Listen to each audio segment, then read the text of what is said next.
하나님 아버지 은혜를 감사합니다. 오늘 우리에게 이 시간을 주셨사오니 하나님 앞으로도 나아가기 원합니다. 우리를 인도하여 주시옵소서.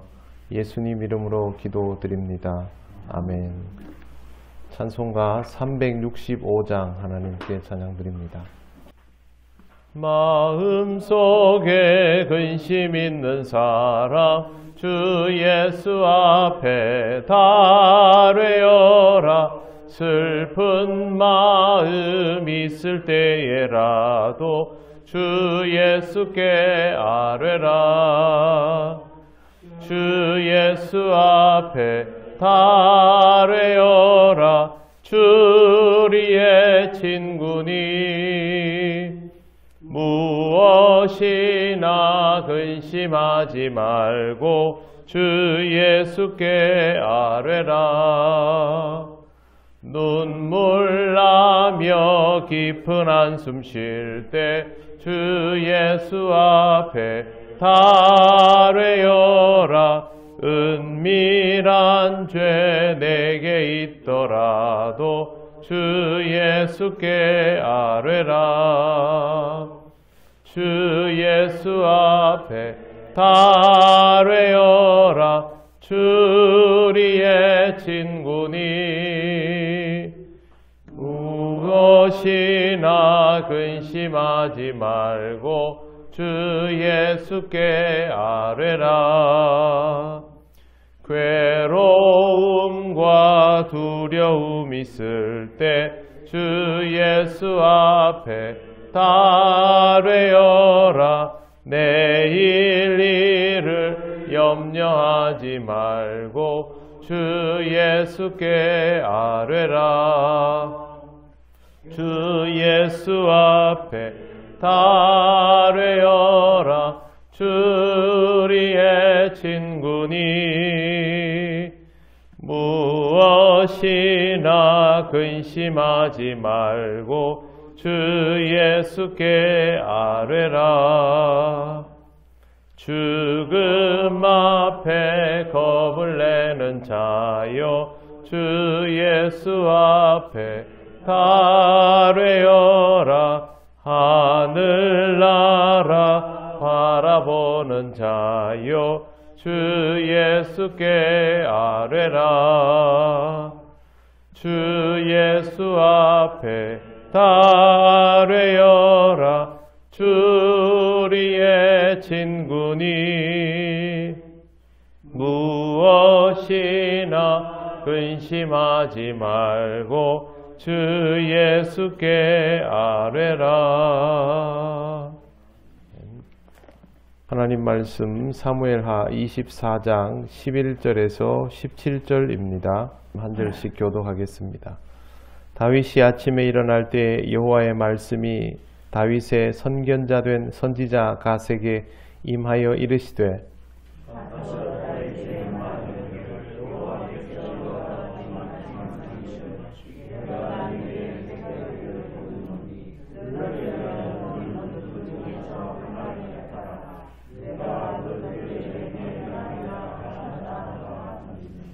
갓이 다윗에게 이르러 아뢰어 이르되 왕의 땅에 7년 기근이 있을 것이니까 혹은 왕이 왕의 원수에게서 쫓겨 석 달 동안 그들 앞에서 도망하실 것이니까 혹은 왕의 땅에 사흘 동안 전염병이 있을 것이니까 왕은 생각하여 보고 나를 보내신 이에게 무엇을 대답하게 하소서 하는지라.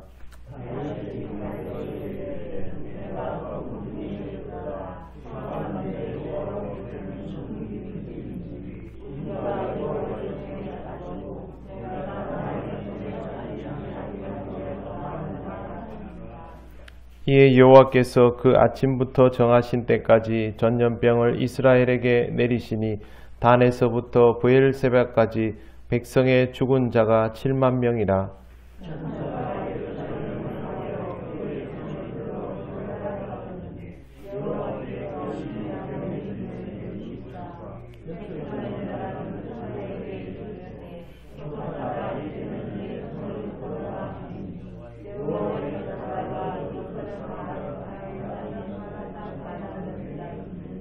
같이 읽겠습니다.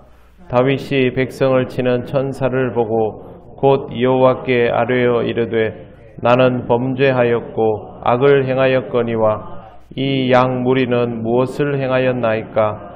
청하건대 주의 손으로 나와 내 아버지의 집을 치소서 하니라. 아멘. 네, 다윗이 아침에 일어났을 때 하나님의 말씀이 다윗의 선견자인 갓에게 임하였습니다. 네, 이 사람은 하나님의 뜻을 다윗에게 늘 전달해 주는 사람이었는데 전달 내용은 세 가지입니다. 12절에 보시면 내가 내게 세 가지를 보이노니 너를 위하여 너는 그 중에서 하나를 택하라. 내가 그것을 내게 행하리라. 이렇게 말씀하십니다. 첫째는 왕의 땅에 7년의 기근이 있을 수 있다는 것. 둘째, 왕이 원수에게 쫓겨 석 달 동안 앞에서 도망치게 될 것이라는 것.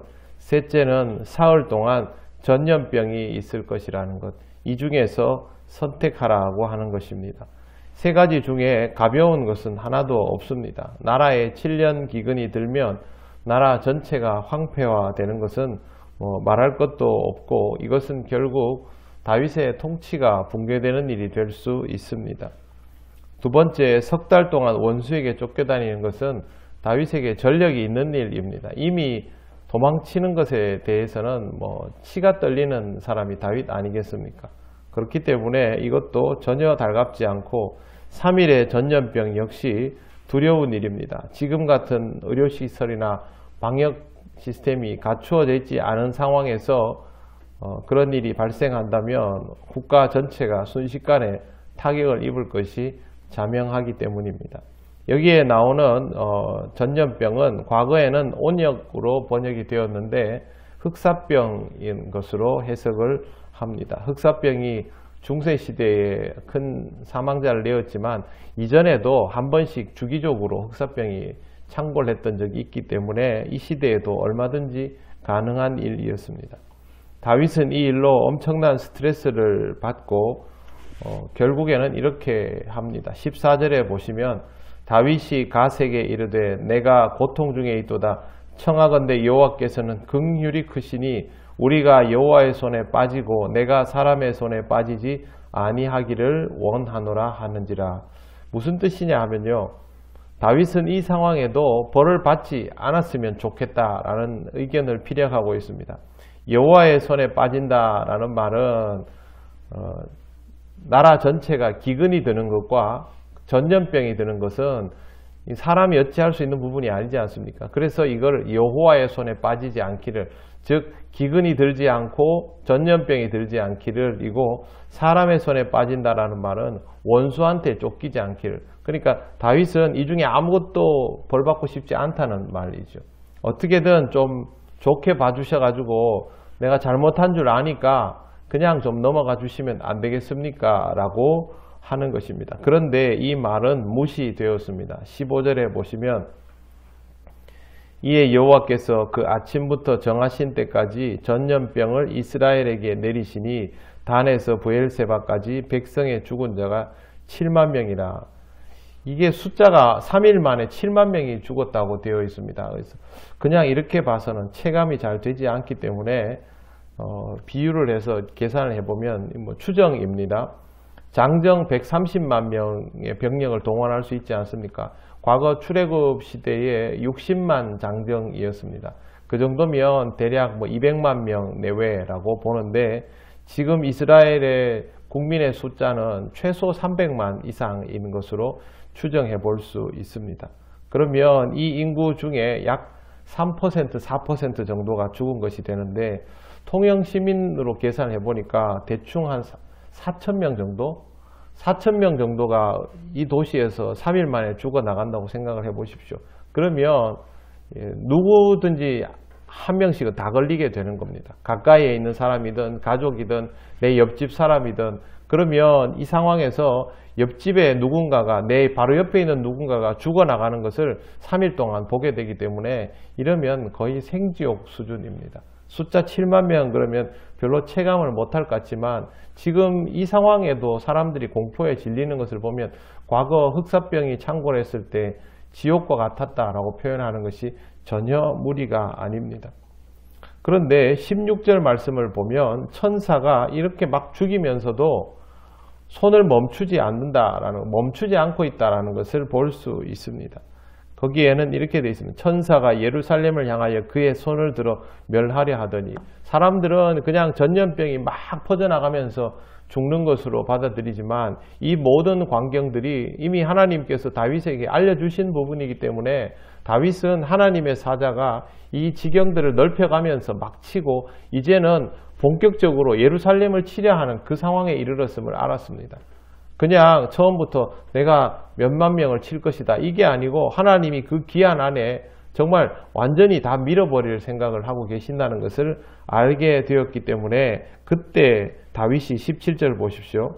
다윗이 백성을 치는 천사를 보고 곧 여호와께 아뢰어 이르되 나는 범죄하였고 악을 행하였거니와 이 양무리는 무엇을 행하였나이까? 청하건대 주의 손으로 나와 내 아버지의 집을 치소서 하니라. 이제 다윗이 똑바로 말을 하는 것이죠. 처음에 하나님이 말씀하시기를 너를 위하여 어떤 벌을 받을 것인지를 선택해라. 이건 분명히 하나님께서 다윗에게 너가 받을 벌이다 라고 얘기하신 겁니다.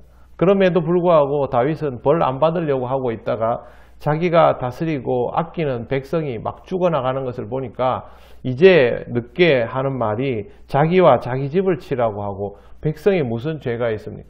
하나님은 백성이 무슨 죄가 있는지를 몰라서 이렇게 하시겠습니까? 알지만 다윗이 스스로에 대하여 인정하지 않기 때문에 이와 같은 일을 하는 것이죠. 하나님의 종을 세워 놓았는데 하나님의 종이 하나님의 뜻에 합당하게 이스라엘을 이끌어가지 않고 자기 멋대로 하게 되면 이 백성은 지금 이 온역이 아니더라도 결국에는 멸절될 수밖에 없습니다. 이스라엘과 유다의 임금들이 하나님의 뜻을 따르지 않고 자기가 하나님의 종인 것을 망각하여 나라가 망하게 되었을 때 이 정도 숫자가 죽는 것으로 끝났습니까? 그렇지 않죠. 나라 전체가 없어져 버리지 않습니까? 그렇기 때문에 잘못하면 결국 결과는 마찬가지가 되는 것이고, 그렇지 않으려면 다윗이 처음부터 내가 잘못했으니 나와 내 집을 멸하소서 이렇게 나왔어야 하는 것이죠. 이제 와가지고 인정을 하는 것이 참 안타까운 모습입니다. 하나님의 종은 결국 하나님 앞에서 자신의 잘못된 것을 인정해야만 이 상황이 종결되는 것을 막을 수 있습니다. 우리도 신앙생활 하다 보면 우리의 부족함들이 드러날 때가 많고, 그것이 결국 우리가 살아가는 상황의 문제로 발생하고 우리 가정의 문제로 남아있지 않습니까? 신앙생활 열심히 하지만 가정의 숙제를 풀기가 정말 어렵죠. 근데 이 가정의 숙제들 알고 보면요, 누군가의 잘못이 아니고 결국 신앙생활 하면서 하나님께서 제일 먼저 그 가정에 세워주신 우리들의 잘못입니다. 우리 자식들이 왜 신앙생활을 똑바로 못할까? 자식이 잘못해서 그렇습니까? 솔직히 가슴에 손을 얹어보면 다 내 잘못이고 그런 것 아니겠습니까? 결국에는 내가 부족하다는 것을 인정해야만 그 상황이 멈추어지는 것이죠. 다윗은 지금 결국 그렇게 하게 되었고, 이것을 통하여 상황이 멈출 수 있도록 모든 것이 마련되게 됩니다. 나는 내 신앙의 문제를 해결하기 위해서 최선을 다하고 내 스스로의 민낯을 인정하는 것이 할 수 있는 유일한 일입니다. 그러면 그 다음 일들은 하나님께서 하십니다. 하나님이 언제 나는 죄인입니다, 나를 떠나소서, 하나님 내가 잘못했습니다, 용서하여 주시고 벌을 주시면 달게 받겠습니다, 이런 사람을 하나님이 언제 멸절시켰습니까? 오히려 은혜를 베푸시고 구원을 이루시는 분입니다. 그러므로 우리는 우리의 삶을 스스로 돌아보아서 우리 주변에 일어나는 것들에 대하여서도 책임을 느끼고, 다윗처럼 너무 늦은 시간에 이렇게 하기보다는 먼저 하나님 앞에 회개하고 엎드릴 수 있는 그런 신앙이 되어야 할 것입니다. 쉬운 일은 절대로 아닙니다. 우리 모두에게 어렵고 부담스럽고 인정하기 싫은 일이지만 원인이 우리 자신에게 있음을 잊지 않을 때 우리는 하나님 앞에 바로 세워지고 우리들의 가정도, 우리가 살아가는 공동체도 건강하게 세워져 나갈 수 있음을 꼭 기억하시기를 바랍니다. 기도드리겠습니다.